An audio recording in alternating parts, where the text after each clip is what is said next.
Hello, how are you? I'm all right. How's things?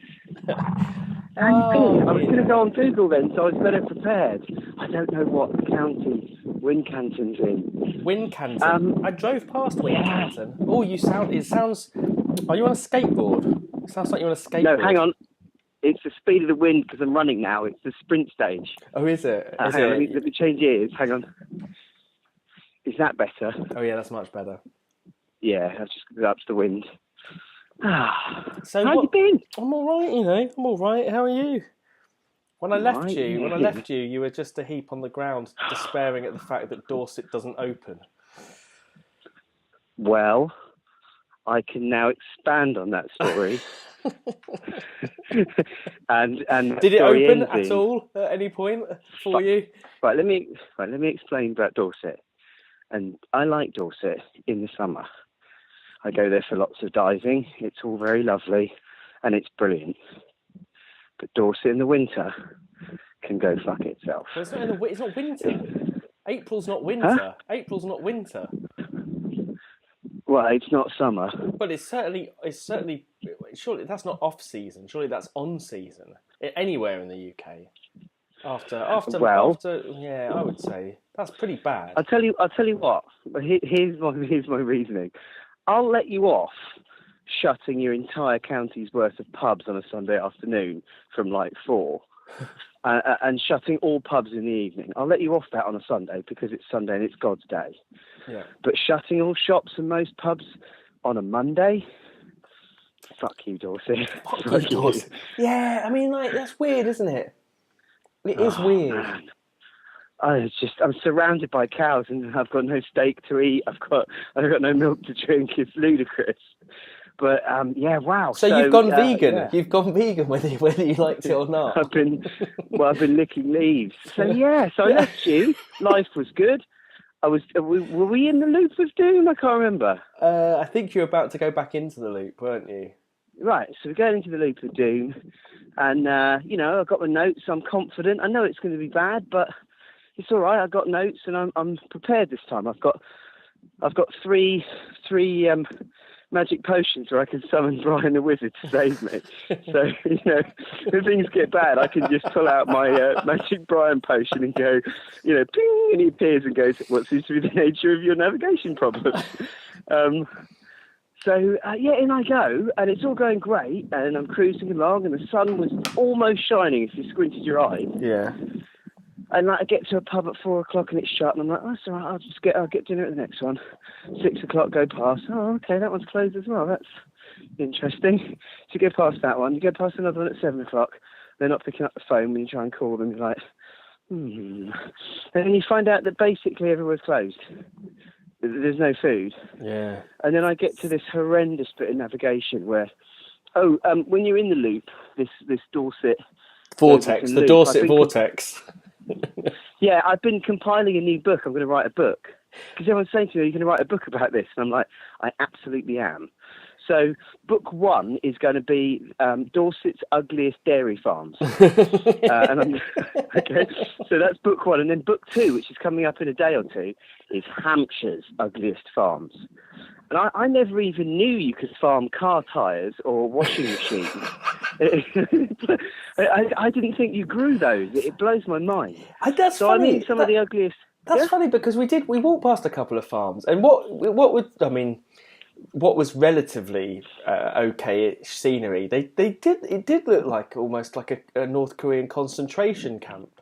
Yeah. The ones we went past. Yeah. Well, I mean that's partly your vegan bias, obviously. Well, you just see. I mean, you literally shout at everything. It's bizarre going for a walk in the country with you because we see lambs and I go, "Oh, little bar lambs," and you shout, "Run, run, save yourself, little bastards, you're going to be slaughtered." It's just embarrassing. They're 2 days old. They're having a frolic. They don't need you getting all militant at them so early on. It's like telling kids about the tooth fairy age 4, telling them Santa doesn't exist when they're 3 years old. You're just mean. So. Yeah, so things got bad, and then the navigation got awful, and I mean really awful. And when it's just everything falls off at the same time, so it's dark, I'm low on food and blood sugar, and going up a big horrible hill, and I'm not getting dinner. The pub's closed, which is the worst bit about it. And it just, the wheels fall off. And I'm frantically messaging Kieran going, can you help me out? Can you maybe find a Domino's pizza? I'm going to be in Hawkchurch at some point. Maybe Domino's could deliver to Hawkchurch. And there is no one delivering. There's no one doing anything. So we kind of, there's all sorts of emergencies. Eventually, I get a Spain intervention. Now, there are two sides to this story, and she worked very hard to get her side of the story in first, right? She did. Which tells I want to remind people that listen to this that they have a long and entertaining relationship with me, with what's happened out here. So her version of events is slightly different to mine, but basically it culminated in them Dominic and Lorna driving like an hour to bring out some food to me. And they arrive in Hawkchurch to an utterly haggard me in the vestibule of the church there. Hang on a second, I'm just going to check navigation.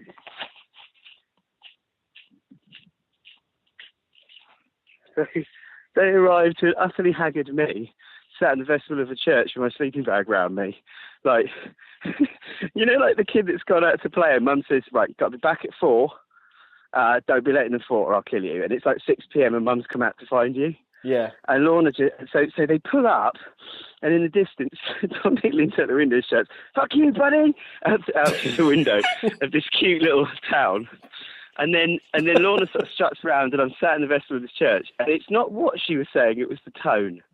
She had the tone of, she was like, right, well, you can't sit here, can you? You're going to have to get in the car to eat this food. It's cold out here. And it was the tone she was using, which was the kind of, you're a fucking idiot. This whole thing's stupid.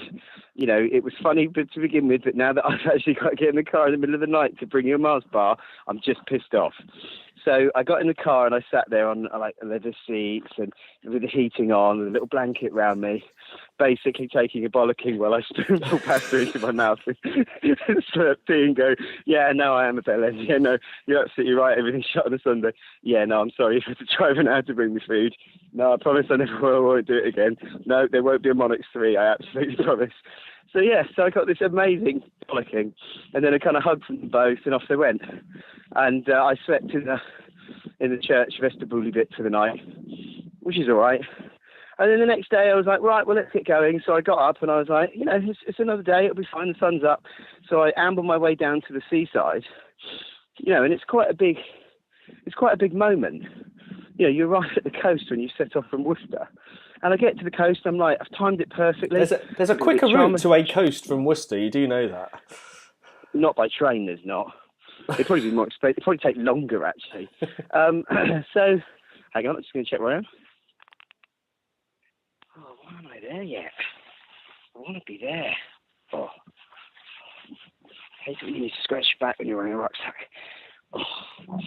Right, so I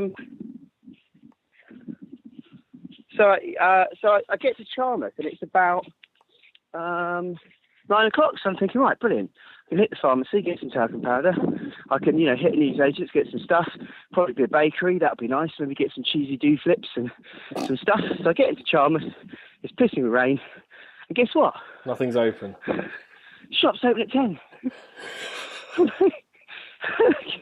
Fuck you, Dorset. Seriously, fuck you. So I go sitting again back in the toilets in the car park. There's me hanging out. So I go. Sit in the toilets for half an hour and just sob gently on the toilet basin, going, I seriously hate Dorset so badly. And eventually, I just sort of go, you know what? I don't even know why I'm bothering. I'm just going to carry on, and I push on and actually eventually find a newsagent that's open. I get to the coast. And I've done. Have you done any of the Southwest Coastal Path? I've run long bits of it when we go down on holiday in Salcombe and stuff. It's beautiful. It is. I've run the same area in Salcombe, and it's lovely. And there's cliffs, and you go up and down, and it's very tiring. Yeah, it's gorgeous, gorgeous. Like everything feels completely epic. Exactly. So imagine the Monarchs Way wants to do a section of it. Imagine what they found the only part that's got a car park in it or something. Is it? No. Oh no. Oh no! Think of the biggest cliff you've ever seen in the UK, like going up on a gentle slope. Yeah. And then mentally use movie CGI to double it. So you're imagining Jake Gyllenhaal at the top, close to death in a movie. And that is Golden Cap, which is, God bless us, the highest place in the southwest. And that's the bit the Monarchs Way does. Oh, So I come around the corner and I look up at this thing and I video. go, you've got to be shitting me. And I'm honestly looking at the top bit going, that can't be, you can't get up something that steep. You surely need crampons or the ability to climb. But I'm looking closer and squinting and I'm like, oh, fuck, there are people climbing here. Oh, God damn it. And then I'm going, no, it'll be okay. It's only a 4 mile bit and then a 4 mile bit. So maybe that's 5 miles away and we jink inland. So look on the map. No, go straight over the top of it. So I'm just looking at it going, oh, you got to be kidding me. The thing literally undulates up and down and up and down and up and down. And, oh, God, it was so steep. And it's blowing a hulu, so I've got sideways rain. And get a message from Kieran, go, you all right, fella? And I'm like, yeah, it's brilliant. I've walked about 440 miles for no sea view. And he's like, yeah, but you're doing brilliantly. And I thought he's taking the piss. But he's not taking the piss because, brace yourselves, I'm faster on the southwest coastal path than I am on the Monarchs Way. So the I did between Sheffield and Bridport, which included 4,000. It's quicker than the shit I've been into the Overton Loop. So you're nice. sprinting along. Yeah, well over 3 miles. So I get a message from North Spain again. Oh no, what a f***. And it turns out she's come down breakfast to meet me on the coastal path, but she's down road 50, so her legs are shot to bits. So it's run and runner, you know, trying to move along. And she tries to park behind me and catch me up. I'm like, oh, this is interesting. You know, someone broken from a 50s trying to catch up with someone broken from a 500. This is what would it be like? It'd be like watching sloths wrestle. You know, you could go for a beer between swings, couldn't you? So I message her and go, listen, you're going to catch me. You know, I'm in this wind and this rain. I'm like Jake Gyllenhaal in these kind of Everest movies. I'm shouting, just leave me up here. I'm low on oxygen. Just save yourself. And I message her and say, look, there's no point chasing me. Get in the car, drive around to Seaview, which is 4 miles ahead, park up there, and meet me when I come past. And she's like, oh, yeah, no, that's clever. So she goes forward to Seaview and meets up, and we do another 4 miles of absolutely beautiful coast. Just beautiful, but really hard. And then we get down into Bridport, and then there's a pub, so that's nice. So I go into a pub and say hello. And my first question in pubs now is, hello, have you got radiators? So you know I'm running a pub. So I've got Drip Advisor running now, which is where I rate hand dryers in decent pubs. But basically, I should be real heating guys, where I rate them on their radiators. And anyway, so I go to this place and their radiators are off. And I'm like, oh, that's not good. Everything I have is wet. But I have a wander around and sit with their radiators and turn them on for them, which I don't think they're happy about, and then just put all my stuff on the radiators. So in this lovely seafront hotel pub full of old people, it suddenly goes from nice pub to smelling like a dead badger throughout the entire restaurant and bar area. It just smells like someone's done nose check through the whole place. And you've done a dirty process. Oh man, it's so bad. So yeah, I've got this sort of people dispersant, which is all I have to do is put my jacket on a radiator, and it exercises a zone of terror, and then they just leave. So yeah, so we had a nice meal, and then they did the standard handover. So Susie Calder turned up to do some babysitting. So Lorna was like, okay, well he's been fed, he's done some mileage, he's been a naughty boy about shops being open. We've changed his nappy. Hey? We've changed his nappy. He's probably good for a sleep for half an hour, and then really you need to shuffle him on towards towards whatever the fuck I was next going. So we do a handover, say goodbye, and then Susie walks out for a little bit with me through Bridport, and I became an end-to-ender. Oh. Which is quite good. What does that mean? So all my recce's on the Monarchs way were done at different points. They weren't done in order. Yeah. And because of the fact that because Pete Reese and I did that kind of. Do you remember the Pete Reese and Lee Lovin when we ran the boss the loops last year? Yeah. Do you remember the bromance overnight? Yeah. Well, we stopped in Charmouth. So I've never run the Charmouth to Bridport section before. And to be honest, I'm glad I didn't, because if I'd known about Golden Cap, there's no way I'd have done this. No. So it's the only bit I've never done on the Monarchs Way. Oh, okay. So when I finished it at Bridport, I've now done the entire Monarchs Way, which is cool. And you're known as an end-to-ender. Yeah, well, that's going to pale into insignificance compared with your achievement in a couple of days' time when you finish the whole thing. Well, I mean, that's great. I mean, that's a lovely milestone. But really, that's. Well, the trouble is now is I've opened all sorts of capacity here. We've got fastest wet lap, which has got potential to bag here, and also what I think is hilarious is what I might try and do is not this weekend coming, because I'll probably still be doing this, but the weekend after, I might smash out to Charmouth and do Charmouth to Bridport again, because then on the Monarchs Way website will be the date of me doing the entire Monarchs Way in one go.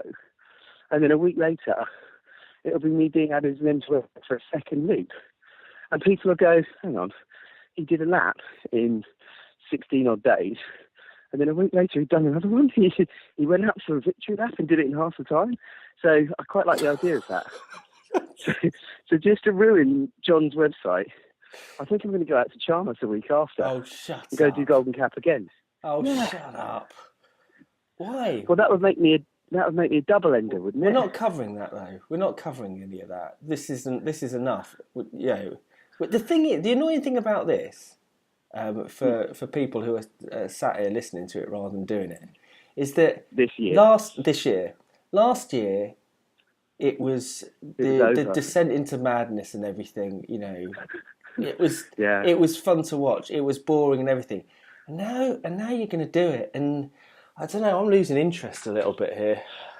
There needs to be a bit more drama. You need what needs to happen. Is it Derek Redmond who pulled up with a shin or a calf injury or something on the home stretch of the 400 meters, and his dad had to help him? Is it? That's what we're looking for. That's what we want. You come to the home straight, kind of yeah, and then you're going to lose a foot or something. I think that's what we want to see from the final. What are you in now? The final 100 miles? What? How many miles are you at? Well, it's confusing. We've discussed this. Yeah, it's 100 miles plus or minus 100 Basically, miles. I'm at 5. I am at what we will know as a proclaimer. So I'm at 500 miles. It might be 500 more. You never know. Well, it is 500 miles. It's just not 500 miles along this trail, according to the books. The books say we're about, 460, 440. So it's still kind of confirming that I seem to have found 60 miles somewhere along the way. So, yeah, I'm 500 in. Hang on a sec. I'm just going to change the switch on my battery, but I think I should do a better talk about it. Hang on. Yeah, so, I'm 500 in basically, but we've probably got another 180 to go, maybe a bit more. Maybe. 180? Oh man, you're nearly there. You're almost there. That's like Grand Union Canal plus a marathon. You can yomp that in. Yeah, I guess so. You can. I hadn't really thought about it that way. Yeah. How had I really thought about it? Oh shit, I'm changing my torch and it's dark and the car's coming past. Oh no, I'm bent down, he's going to think I'm a maniac. Hang on. Sorry, don't run me over. Shit. Oh, that was just everything that was wrong. That was nearly the end of my record there. Oh wow. Top tip, people. Don't change. There you go. Don't change your torch in a lane in the dark wearing black. We're back. Yeah, what was I thinking about it about? Oh, I don't really know. I forget. I think of something and then I forget again. So what do you got? What do you got to look forward to now then? So have you finished the loop? You finished the loop, haven't you? I'm out of the loop. And you are officially on the home straight? Well, I'm just come north out of Stamford Orchards. I'm about to turn right shortly, and then I am heading east. For the first time in a week and a half, I'm heading in the right direction. How good's that? But yeah, yesterday was Monday, so I finished all of the good uppy downy waterness, headed off into the distance knowing there was another tough half of the loop to do. Yeah. Got my Lucozade on. Just have one. I can stop at any time. Got my Lucozade on and smashed out 15 miles in the afternoon, which doesn't sound like a lot, but it was again through the second half of Dorset's Ugliest Farms and basically doing some stream walking. And guess what? The pubs are all shut because it's Monday.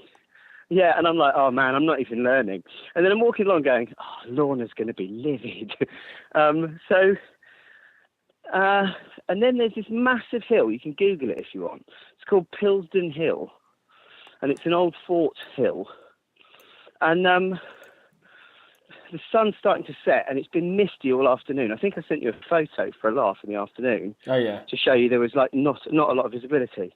So, of course, once the sun's gone down, that became even more fun. So I basically get to Pilsdown Hill, and it's in the way of me in the pub that I want to have dinner at. Yeah, I've got a hill in the way, but it's got so misty that with my torch on, I can't see the hill to go up it. And it's only got one little trail that picks through all this gorse bush to get you up there. And it's incredibly steep, like neck-breakingly steep. If you slip and fall, it's like 280 metre high hill. So I'm having a nightmare getting up it because I can't see properly. I'm having to turn the torch off, and I'm thinking, oh, this is so stupid. You've really painted yourself into a corner. And then eventually when I get near the top, I'm basically halfway up, and I seem to have like blocked myself in with gorse bushes, and I can't seem to go up or down. And I'm messaging Kieran and Jason going, can you see me on the map? This is really very bad.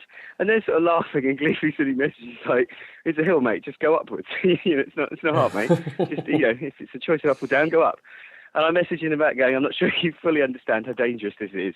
And I'm thinking, you idiot, you're going to have to like stop and call the mountain rescue or something because you were stuck on a hill at 9 p.m. in the dark and you started to poop your pants. So I eventually get to the top of this thing. And just when I didn't think it could get any worse, Dorset delivers a new type of weather. Have you ever had mist with heavy rain? Do you know, saying that, I think I have before, and it was utterly disorienting. Yes, I think I've experienced that weather. It has a special name, doesn't it? It's one where you're like, how can shitstorm. Yeah, because you're like, how can you have the two different types of temperature and mist? Yes, yeah. How can you have rain and mist? So that happened. So the Overton Loop is going, oh, you think you're through, do you? Oh, you think your notes have got you by without any trouble this time? Hold my pint, watch this. So it sends me this absolutely horrendous weather. And I mean, it's driving rain. Do you know what I mean? Like Hollywood rain. And it's misty. And now I can't get off this fucking hill. I've even smugly put a waypoint marker for the exact location of the stile, which is quite hidden to get off this hill, except I can't see more than 3 feet in front of me. So now I'm like crawling along, like messaging Kieran going, I'm on a compass bearing, mate, going across a hill that's got massive drop-offs. And eventually, after like an hour in this driving rain, I get off this hill, at which point I am mentally broken. But the good news is I've just had a text message come through from Kieran to let me know the pub's shut on Monday. So I'm right back where I was 24 hours ago when I got a bollocking from Lorna, and I am completely saturated, like wet through my bag. You know, it doesn't matter how many dry bags you have. If it's biblical, everything gets wet. Yeah. I crawl into this town called Broad Windsor, which is also quite significant because Chris and Alan never got to Broad Windsor. So somewhere in the last bit that I had a nightmare, they sat down in a field and gave up. Yeah. And I get into Broad Windsor and like the church is completely locked up, the pub is shut, there is nowhere, and the rain is just fucking it down. So I'm like, standing there in the centre of town going, this is very bad. Lorna's going to be so angry if I have to call her again. So I go into a phone box because they've got the old red phone boxes with all the windows and the door and stuff. So I go in and I just stop and I go, if I'm in here for a minute or two, I can just catch my breath. I'm out of the rain. I can maybe phone some B&Bs, see where the nearest B&B is. I'll be all right. So I stand in this phone box for a minute or two. I phone a couple of B&Bs at 9:30 at night, and they're all like, no, forget it. And we've got loads of space, but there's no way. We've smelt you. We've heard from the pubs earlier on what you do to them. We've been warned, mate. Yeah. So it's all a no. So I look around this phone box and I go, it's dry. It's got walls. It's out of the wind. It's got a door. I'll stay here. It's that bad. I'm not going anywhere. I look at the weather report and it's bucketing it down till 6 a.m. What was in the phone? We were having a discussion. We were having a discussion in the Facebook group about the phone box situation. What was actually in the phone box? Spiders. There wasn't a phone anymore, was there? Yeah, working phone. What? It's Dorset. So remember, in Dorset, it's still 1957. So the phone worked perfectly well. Did it really? How much? Yeah, I lifted it up for a laugh. I was going to phone my mum on like reverse charges. How much? Oh my God! How much does it cost to make a phone call from one of those phones? I don't know. Because you'd need old 10p pieces and a £1 note and stuff, wouldn't you? You need shillings and tuppence. Yeah. Oh my God! And you need someone on the other end to go. Just plug the right thing in and you say, "Could you be a ring canted 122, please?" So I was like, well, fuck it, I'll stay here.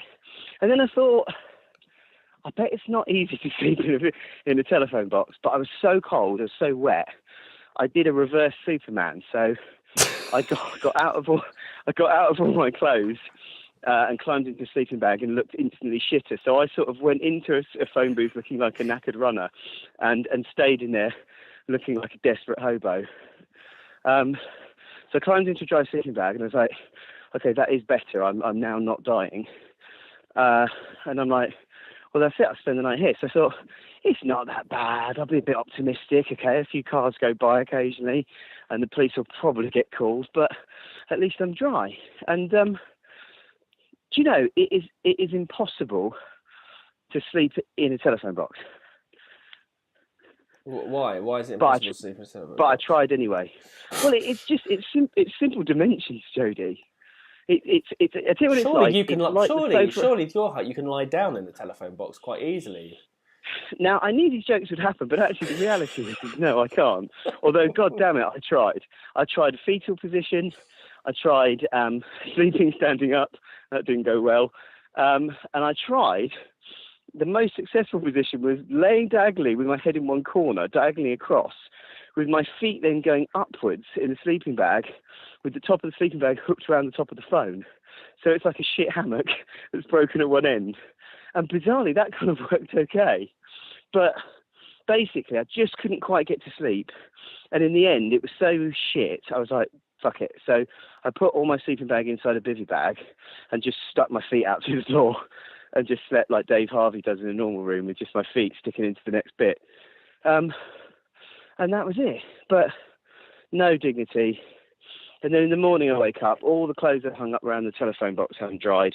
No maid has been, no one's tidied my bed, no room service at all. And everything I have is wet. And I've got to now go to the next place. And I'm pulling on like wet leggings and I'm pulling on a wet top and I'm pulling on another wet top and I'm still cold. And I, turn the sleeping bag into a jacket and just wrap it around me and I'm still cold. And I basically put everything I have on and start walking towards Wynyard's Gap. And I'm just thinking, oh, this is so bad. And I had 7 miserable miles of being really cold, and I hadn't had breakfast and blah blah blah. And then I thought, hang on, I haven't summoned a Brian potion for a day or two. So I pull out my spell charts and I summon a Brian potion. And he turns up. It's amazing. He meets me at Wynyard's Gap with like a sandwich and hot coffee and hot soup. And then he says, I'm going to take you now. I'm going to lead you from Wynyard's Gap all the way up to Yeovil. So basically take you out of the loop. And I just sit there in the back of the car going, oh, this is amazing. And it rained most of the day, but I warmed up a little bit. Yeah. And we stomped through 12, 15 miles in maybe 4 hours, which for us was pretty good going. There was a bit where he got lost, which was amazing. Like he wouldn't know where he was. It was just, we walked into a field, he went, well, this isn't right. And basically it was gone. Like the water was so bad. He was like, oh, okay, that's not the river. That was the field. Yeah. And then we have to sort of walk across it. But I was very worried when Brian goes, hang on, I don't know where we are. Well, no, so the thing is, lovely. He went all the way into Yeovilton. When I drove back after meeting you, it's incredible, like driving around and just entire fields were just covered in water. And banks bursting everywhere and everything, and it hadn't rained that much actually for in the few hours I was with you. But my God, just the state of it around, and that's where you were all coming back through where I drove back through, because some of the names you just mentioned in there are places where I drove past. But well, better you than me. It was a nightmare. It was a nightmare in the car, having to negotiate some of those big puddles. I bet bumps sort of skidded all over the place. I bet your ABS had to go on and everything. Yeah, exactly. So then the culmination of my life choices meant that there I was on what day is it today? Tuesday. Yeah. Yeah. So there I am. It's a Tuesday lunchtime, and I'm in a Wetherspoons in Yeovil, having a burger. Yeah, went into Spoons. Well, the great thing is, you went into a Wetherspoons, and I guarantee that you probably weren't the worst dressed in there, or the least hygienic. That's the great thing about Wetherspoons. I like Yeovil. You can blend in I imagine Yeovil has a particularly good Spoons as well. Yeah, it's massive. And I tell you what, when you step to the telephone box, it's the greatest fucking bar you've ever been to. Because it has A, space, B, it's warm, C, it's not raining on you, D, there aren't 700 spider webs like Indiana Jones around you. So no, I thought it was the dog's diddlies. It was brilliant. I loved it. And then I spread my clothes out. They didn't have radiators. Right. So I spread my clothes out across multiple chairs around multiple... You punished them for their lack of radiators. You should have seen... It was like a mushroom cloud spreading. So as my stuff dried off, people were moving tables to go further away. And eventually Susie came to meet me again for lunch. And eventually, basically, we had this entire area of the Wetherspoons to ourselves because everyone was just too appalled. But the barman came over and he'd heard about what we were doing. And he gave me a can of beer called a Pathfinder, or that might have just been Weed Killer. Anyway, he gave me a can of beer and said, take it with you and enjoy it tonight. But, I might be dead tonight, so I just enjoyed it earlier. And that was nice. And then I left there, and then I've actually made some really good progress. And in a rare moment, I'm actually feeling okay. So I'm going to push on through the night tonight and get through to Wincanton about 1 a.m, have a bit of a sleep at Susie's house on an inflatable bed. There'll be a shower. Oh my God, it'll be amazing. Oh my God. And then, I know, and then I'm heading east tomorrow. And by tomorrow evening, I'll be just north of Salisbury. That's somewhere I've heard of. Oh my God. We can easily... That's within Stinking distance. Stinking distance. Yeah, we'll be able to smell you. I love the idea. Just as they've cleaned up the Russian attack, I'm going to come through with a weird chemical smell and a beard and a suicide vest on. They're going to bag you up and go, this was the Joker from Highgrove. This is not a coincidence. Yeah. We haven't had a revisit from that yet, have we? That's bound to come back and bite me again. Absolutely. You're on a list somewhere, aren't you? Yeah, a guy that was reported as being seen around Prince Charles about a week ago is now skulking around Salisbury in telephone boxes. So yeah, that's it. We got the cast of characters. It's possible we lost obviously one of the wizards. We lost Kieran early on. Yeah. He was fighting some sort of beast, fell off the side of a high walkway, which is what normally happens. He might be back. Oh, really? Kieran might be back. Oh, he's coming in. He's talking about. Look, they're all going to start coming in for the glory lap now, aren't they? They're going to go. Everyone's going to run. Everyone's going to want to run in with you, aren't they? That's the thing. Yeah, they do, bastards. Of course they are. They want to go hang like crazy. Yeah, go hang and then beat you over the line. Yeah. Well, no, trip me up. Well, no, the best goal hanging ever is to phone Brewdog in advance and say, "Oh, I've got a mate. He's done this epic journey. He's coming through Brighton. Can we have a load of beers? Sort out, drink the beers, and then go meet me and never even let me know about it." Just turn up after a park run on Saturday morning, looking a bit sweaty, go, "I'm knackered, man. I'm running from Worcester." Nick a load of IPA and then go and meet me on the beach. You don't turn up for your own welcome party and everyone drinks it, and then by the time you get there, it's closed. That would be gone. the ideal. The ideal. Yeah. I love that. So we've now got an interesting. It's unfortunately for everybody, it sounds like I'm going to be out here for a few more days, but it looks like I'm actually going to finish, and I'm as surprised as anyone. But we've now got a choice. Do I finish on Saturday with an epic park run at 11 o'clock? Right? Or do I finish on Sunday in the middle of the Brighton Marathon?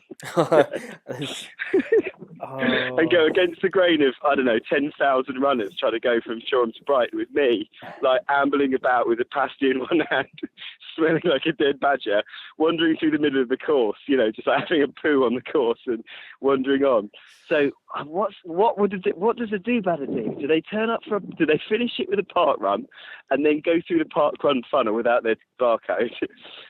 Or do they cause mayhem at the Brighton Marathon when they've got all these areas shut off and I'm trying to get to Shoreham? I think I know where it goes down, and you cut down to where part of the marathon is quite early on, as soon as you come into Brighton, and then you go back up again. Then you go back up again and outside of Brighton, and then back in again. So there'll be multiple mayhem. It will. You're cutting right across. The thing is, I had a hypothetical discussion with someone about this today. Marathons and organisers can have the right to close roads for a marathon, but they do not have the right to close a public right-of-way that's a footpath as well. So they actually don't have the authority to stop me wandering around during the Brighton Marathon. No, but you know that you're going to be stopped by people continuously who don't know that. Yeah, it'll be awful. Imagine it'll be like a trout trying to swim upstream, won't it? There'll be 10,000 David Hellard people coming at me, smashing gels and looking at their watches, and there's me just ambling the other way, shouting at the pigeons and with a big beard. I love the idea of you do it on Sunday when I'm running the marathon, and then finishing the marathon as you finish your race, and us both having equal amount of adulation as a result of it. In my mind, at least, if people can help. Well, if people can help, if someone can wangle me a Brighton Marathon pace, I'll finish on Saturday.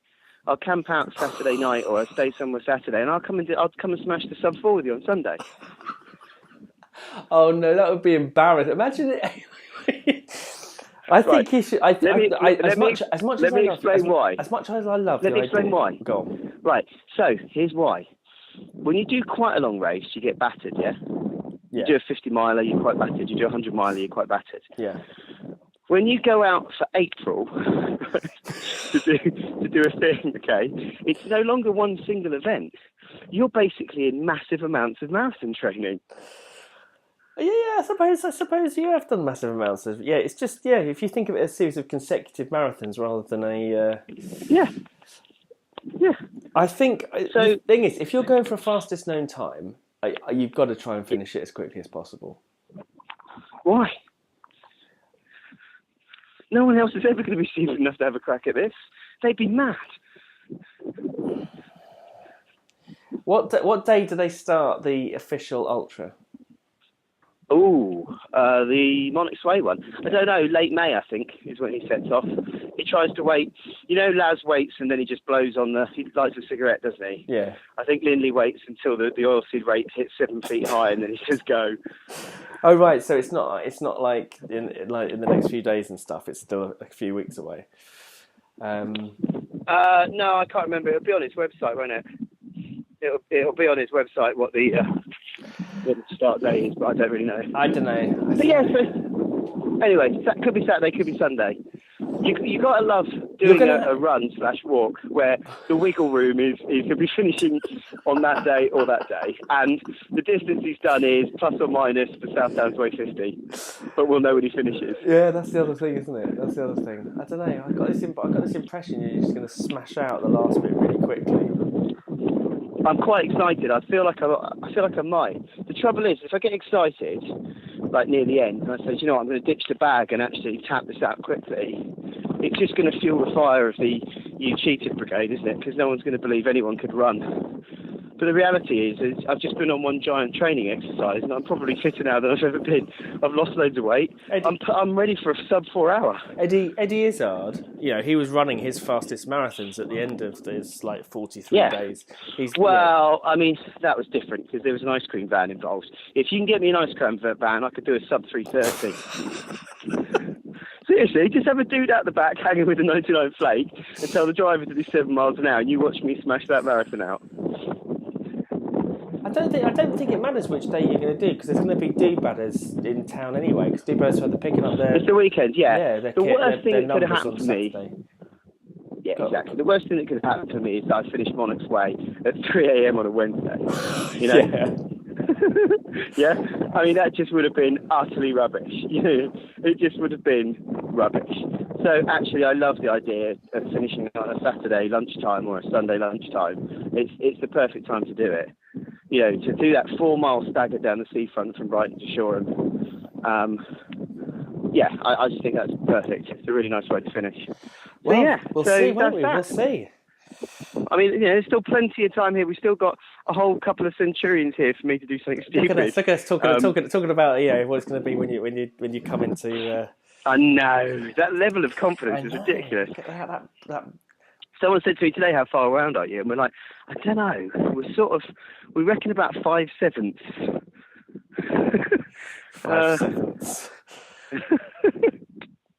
Yeah. So that's that. So nothing needs to report really. I haven't really learned anything new at all. I'm still just as inexperienced as I was. It's just I've now been inexperienced in new places. No other observations. All right, well, that's it. That's brilliant. That's good. We should finish on a low, shouldn't we, really? We should finish on a low.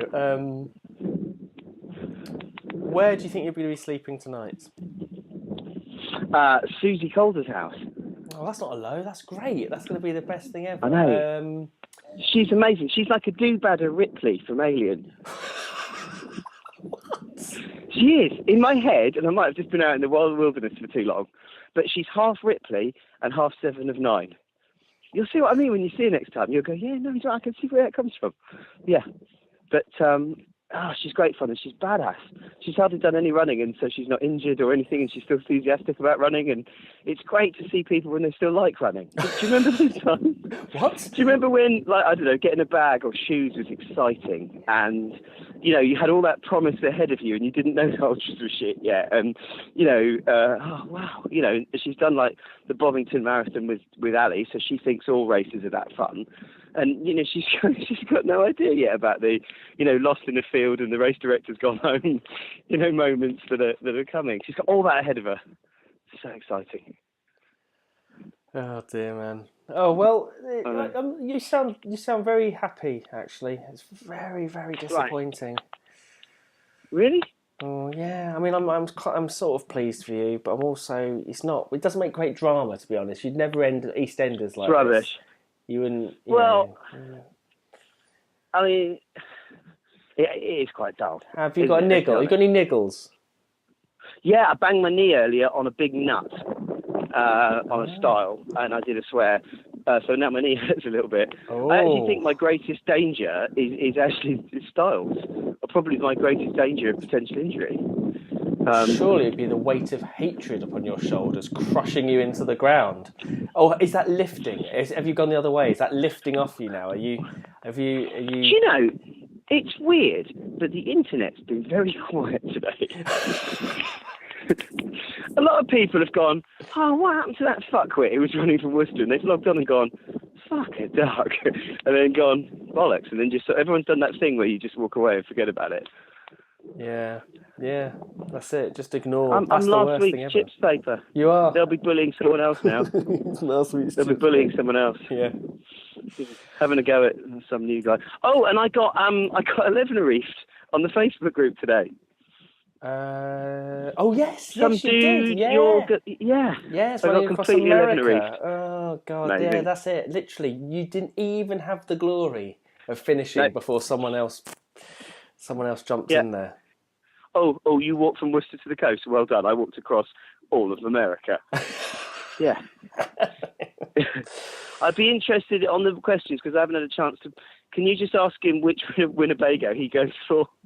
Whether he goes to the Cadence 3000, which does the vibrations as well, or whether he opts for the one that just software hacks a Garmin. Look, you're just turning into the ultra running community. You're just turning into them by that. Do you know what that's I am? What they I'm want an armchair America running expert, aren't I?